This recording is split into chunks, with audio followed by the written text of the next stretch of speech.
Aloha, everyone. My name is Rachel Secretario. I will be going over in today's questioning strategies. This is presented for Grand Canyon University, Elementary 550. I just wanted to say again, welcome and mahalo for joining today's webinar on questioning strategies. The purpose of this webinar is to share the questioning strategies that engages students' depth of knowledge, promotes problem solving, and higher order thinking. By presenting opportunities for students to use questioning strategies, they're able to build confidence, think strategically by being more prepared to answer higher order thinking questions. The examples for today's questioning strategies are used from the first topic assignment on integrating social studies and the arts. The lesson is an integrated unit that integrates Hawaiian history and culture with the art of lei making, a tradition that has been passed down from generation to generations in Hawaiian culture. So just wanted to go over our table of contents. Today we will go over the depth of knowledge with a description and sample of questions for each level, including recall skills, concepts, strategic thinking, and extended thinking. After reviewing the depth of knowledge, we will go over 5 of the probing questions of each level that are provided from topic 1, Hawaiian history and the art of lei making. These probing questions are used for pre-assessment to introduce the lesson, the formative assessment during the lesson's activity, and prepares the students for summative assessments. This lesson's questions and all the questioning strategies used in the classroom are intended to activate students' prior knowledge and encourage local and global exploration to develop high-order questioning skills and promote problem solving. Again, by providing these opportunities to students, the curriculum is taught and retained through diverse methods and diverse minds. By integrating a cross-curricular lesson plan, teachers are able to collaborate and teach state standards productively and provide lesson plans with multiple strategies and past experiences from other teachers to engage students at the highest level. Engaging students and other teachers is a positive recipe for a thriving school. So research has shown that by not encouraging well-designed curriculum and assessments, both students and teachers are at a disadvantage. The next section will provide strategies to use to implement these probing questions for formative and summative assessments. One strategy that is used for formative assessment is used during the lesson activity. One strategy used for summative assessments is used for after the lesson activity. And it is also important to understand why these questions were used for these assessments and a brief justification of using the questions that were provided.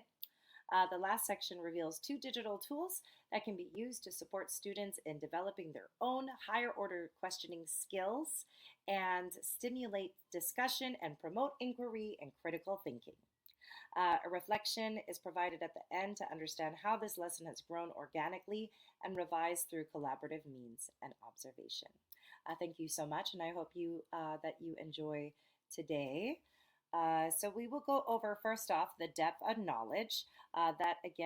This is Norman Webb developed the depth of knowledge, and when he wrote the book Research Monograph Number 8, Criteria for Alignment of Expectations and Assessments in Mathematics and Science Education in 1997. This was written to create deeper understanding of standards learned by students and another way for teachers to better assess students' knowledge with specific level and the standard is understood. Assessment in the past provided the data of which the students had grasp, but Webb's DOK provides a clear path for students to communicate and understand what and why they were learning a lesson by engaging in a deeper thought.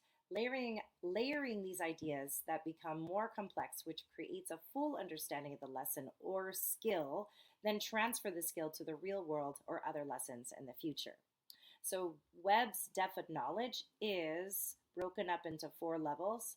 The image provides an explanation of each of these levels that build on top of each other, with the chart moving from the bottom to the top. Webb's depth of knowledge provides opportunities for students to think beyond each that exceed cognitive complexity And this begins with recall. It's a basic knowledge or facts from the lesson, skills and concepts, which provide deeper meaning of past. Recall strategic thinking is thinking beyond rather than from the past experiences and other lessons. And then finally, extended thinking, where the student has mastered the concept and ready to transfer the skill and apply it to a problem or task. Every level is used for teachers to understand individual students' mastery of the standard. And I put a note in there, if 75% of the students understand the task is considered easy. And then if only 25% of the students understand the task, it is then considered difficult and aligns to a higher level of the standard. So we are talking about that 25%. Webb's 4 levels, I wanted to go into brain development. The Webb's 4 levels build on each other as Piaget's stages of cognitive development. Students become more aware of the world around them and continue to scaffold and learn how and where they fit into their community. So I put that picture right in the corner showing that child building. Webb developed the 4 levels further in 2002, and then Karen Hess, along with Dennis Carlock, Ben Jones, and John Walkup, applied this type of scaffolding to Bloom's taxonomy, which you are all familiar with. Fast forward from Piaget's theory of cognitive development from 1919. In 1997, Webb's depth of knowledge to 2024, where now, I put the brain here, we have neuroscience is continuing to find new information. With brain imaging, scientists can better understand brain circuits of students and how they process the information. This information helps teachers use the best strategies for students to retain and apply what they have learned. And their reading, for example, is not a natural process. So I put this up in the corner with the word dog, right? So we've gone over that before of how they are processing that. Reading, again, is not a natural process. Reading and writing build from a trial and error. People are born with visual and audio, and then later, in the parietal region, it's developed that connects the visual and from the back of the brain to the front of the brain. So that middle, that's where everything is being created. There are other parts of the brain that are specifically linked to understanding math and social emotional awareness. And by understanding how the brain works, the strategies in which the student's brain is most engaged can provide greater opportunities for students to grow by aligning with the standards and continue to apply their learning at a higher level. So now that the why is understood, why are we learning about this? The next part of the presentation provides an explanation of each level and type of questions from a previous lesson as an example for each level that activate this prior knowledge and encourage local and global exploration, develop higher order questioning skills, and promote that problem solving. So this is a sample of the lesson plan on past and present culture exploration. As you saw, this is the lesson plan that went with the Living Museum that will be coming up on May 1st. I hope that you guys can all enjoy that. We will be doing lei making as well. The students are very excited about it, and it's been very fun. I put in the anchor standards for both social studies and art in there. Creativity, as you can see, for is 6 and 7. The art standards in Hawaii are actually good for 6th through 8th grade, whereas the social studies standards are all separate based off of 6th, 7th, and 8th grade. This is a mixed class that I teach, which again is 6th, 7th, and 8th graders. The DOE in Hawaii acknowledges the art and national art standards as the same, again, for 6th, 7th, and 8th.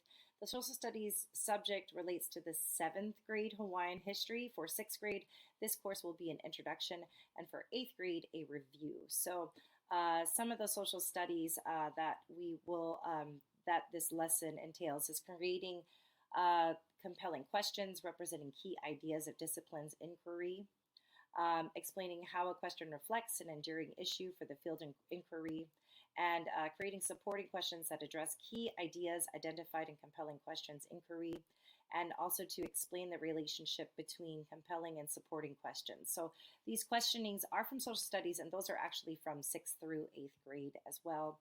And then I also put in gathering and evaluating source inquiry. They were evaluating the evidence and constructing arguments, explanation, and using claims of evidence from multiple sources while acknowledging the strengths and limitations of arguments. So the students did have to put together slideshows and research Hawaiian history, the islands, and the last 8 monarchies. So, and then we also have this enduring understanding for creativity. Again, that is the anchor standard for art, and they are implementing the lesson by creating their artwork and doing the lay making. So we will go over again. I wanted to go over these types of depth of knowledge. So Webb's depth of knowledge would be the recall. This is a simple meaning or main facts that are discussed. Recall and reproduction happens in the beginning of the discussion. One of these questions is to ask students prior knowledge to asking if they had taken Hawaiian history or made a lay before. So I did ask this question: Had you made a lay, and how much lay? How much do you know? Some of the questions for most of the sixth graders had made a lay before in 5th grade. Some of the students they didn't really remember too much Hawaiian history, and this is the time. So those 2 questions kind of just get them back into thinking, recalling. This is a time for students to remember or share what they think to be true, or if they had experienced the lesson before. And then the next section on Webb's depth of knowledge is this yellow here. Apply knowledge and skills. It's a basic reasoning. So the second level, it's the skills and concept, which is related to the basic reasoning, Bloom's taxonomy, and Webb's depth of knowledge. After learning the information, students are able to process the information to ask more questions. The students' confidence is building off of each step. So the questions would be, had you learned about this before? Can you show the lay making? Can anybody be the helper? Can anybody be a leader in this for lay making? And let's talk more about what you had learned in Hawaiian history. Could you talk about who's the first leader? Who's the last leader of the monarchy? So those are some of the questions that would be in there. Strategic thinking and extended thinking.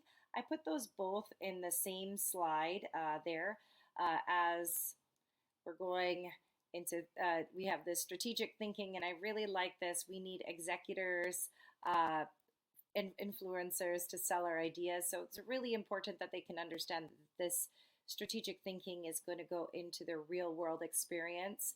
And then this extended thinking, I like this picture, the brain bound thinking happens only in the brain, and then the extended mind thinking is spread across the brain, body, and anything in the world. So now we're using our brain and body to implement this. So again, that third level would be strategic thinking. You're moving from getting the information, asking for more information, and now starting to process the information. The complexity increases here and involves planning, justification, and complex reasoning. This leads up to the last, in which the thought is complex and then applied. So in art, usually that extended thinking is where you're creating and implementing, you're using your body, you're putting everything together. So within this integrated art lesson, we are producing, which is the last section of this higher order thinking. The fourth, again, that extended thinking, students are able to understand and now think about what is to come or to use in the future. By understanding these concepts, teachers are able to push their students further to how this applies to other subjects and to real world business. So some of those, so again, we can talk about sustainability for that extended mind. We're talking about strategic thinking would be, how many flowers do you think that we would be, we're planning, how many flowers does it take to make a certain lay? And for the Ilima, for instance, it takes 700 to 1,000. Extended thinking, how can we, now that now we're going to make the lei, now thinking about it, we will talk more about mokihana, or is this sustainable? And what kind of economy do we live in now? Can we use another type of flour? Could we use recycled products instead? Why are things becoming extinct in Hawaii? Why is the mokihana, why are we losing the mokihana? So we'll talk more about that in the probing questions. So in this next section, we have 5 questions, which is the 5 probing questions. It will show the level. It's showing that activating that prior knowledge, the thinking inventory, encouraging local and global exploration, and developing high order questioning skills and or to promote problem solving. It's a full feedback relational awareness. I put that chart in there. Their emotional awareness, probing to connect diverse perspectives. So we're really trying to we have a very diverse student population, and it's important that they all understand each other, and in the end, we'll be promoting their meta awareness. So I put in here, where am I going? How am I doing? Where to next? Level 1 information. Again, we're going to go back to the depth of knowledge. So the level 1 would be the information on the lei. Has anyone made a lei before? Level 2, when did this happen? Why did Liliuokalani why was she locked in her palace? How would you feel? How could you create when you were threatened? You journal. What are some things that you would write? How can we recreate a museum, which would be making the living museum? How can we build a volcano? How can we have other students come into class and experience Hawaii before the Polynesians came? And how can we honor the monarchy and show their information? It's important that we honor these, that we do our best job, and how can we honor our past, the monarchy that had once ruled the Hawaiian Islands. Level 4, I put in how to collaborate. This is applied to how we're going to build this volcano and have it erupt. How do we feel when I'm working in groups? How would I feel if I was a Liliuokalani and walked in our classroom? Would she be happy with what we are learning? Would I feel honored? How do we continue to keep the Hawaiian traditions alive? So those are some of those probing questions. I have this thinking inventory. We want to bridge critical and creative thinking. So so you can find the thinking inventory online from the class. It's a map to motivate critical and creative thinking. Why do we need this skill? How do you see adults using critical thinking when you use it? What is creative thinking? Why are you encouraged to think creatively? So we're asking the students this as I'm also learning while I'm teaching. Why is it important for you to learn this? Why can't we copy? Why do you learn? It is interesting. Why is this interesting to you? So these are kind of some more of those questions. I put in, and it's important to always encourage local and global exploration. I love this school, very passionate about teaching the students that, hey, I went to Kapa'a Elementary, Middle, and High School, and I've been able to travel. I lived in Germany, South Africa, in the mainland, go to Japan, New Zealand, and it's important for them to understand those other cultures so that they can be more diverse, they can be more welcoming, to understand that they are not, that they can go anywhere and learn from other countries to better our community. For this local exploration through creating the Living Museum, we're recreating the islands. We're discussing plans to sustainability. How many flowers does it take to make the lei? The mokihana, for example, has been used since 1988 and represents Kauai, and now the species is endangered. We're talking to Anakala, and it's very Kumu Anakala, and it is very hard to find that plant. So is this native plant still available? Why is it hard to find? What are some items that were sustainable? And the museum submissions, what were some items that were used to recreate plants? We weren't allowed to use real plants. We had to use recreate plants. So some of the students made a paper mokihana along with tissue paper or jade lei with cardboard.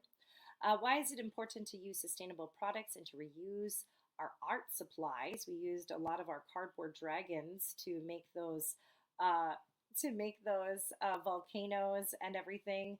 It's important to recycle. How do we recycle? As we learn about the last rulers, who are our last rulers and who's in charge of the rules in the school? The paper niihau shell necklace paper. Could we use paper to make those little shells? Paper with strings, resell for paint. Are there other countries that mimic the past of Hawaiian people? So these are some more of those questions that encourage that global exploration. In South Africa, for instance, they make paper beads. So that's where I got that idea from. I brought in my necklace that's made out of all newspaper paper, painted paper beads. Again, I did put in the sustainable development goals for develop higher order questioning skills and promote problem solving. This is from the United Nations that launched these 17 goals in 2015 as a roadmap to making the world a better place to live for people and the planet by 2030. Sustainability, responsible consumption, and production is an example of providing a framework for successful discussion on how students can work together, which could turn into an action plan to help their community or the world they live in. So other communities, especially if we can partner later with the Rotary or Lions Club and really show we can learn from ourselves, and we can also promote anything that we've learned and share it with people in other countries that we have partnered with. So for instance, this would be on sustainable communities, number 11 right there in the orange. Again, one summative, and then we're going to go to the summative strategies, formative, summative assessments. It's important to always give feedback every day. These students need that feedback, that validation that they are on the right track, especially as we are teaching middle school. One summative assessment, that full assessment strategy that measures student learning after the activity, including the questions that will be used for each and brief justification why they were chosen. The summative assessments are necessary to measure student understanding. This lesson is used in a mixed classrooms for 6th, 7th, and 8th grade to engage and differentiate the product for each individual student. It's important to create an assessment that includes student input. So the assessment that we put together is going to be their final presentation on the Hawaiian Islands and the 8 rulers. So they put that together. It has to be, I did put in that there had to be 17 slides, but they also had to make it their own. So making it colorful, making sure that they have a lot of pictures and explanations. And it's good to get the student feedback to create that assessment. So again, by creating the rubric for the final projects, they are learning they are learning not only what they have to learn, but what they want to learn. The formative assessment is another form of assessment that allows students to check in with their teacher to assign more time to create a quality piece. This lesson includes a test with questions to reflect on the lesson and serves both summative and formative assessments. Again, when do we see the island's colors and flowers represented? How did these rulers lead? We are coming into May Day. How does that affect you? How would you feel if you were ruler of the state like Liliuokalani and your power was taken away? How do you represent yourself? And why is it important to know this information as you grow up in Hawaii or travel to other places in Hawaii? We are representing our state, and that social emotional awareness of understanding what Liliuokalani had gone through. So the second summative assessment is for the students to use their poster or slideshow of the Hawaiian Islands and rulers to create a large piece that's created within the groups. Again, these have to be higher order questions, the product of both the large painting of the ruler from the monarchy and the lei makeup of the assessment, and the ability to teach how the lei is a direct application. So that's part of their summative assessment.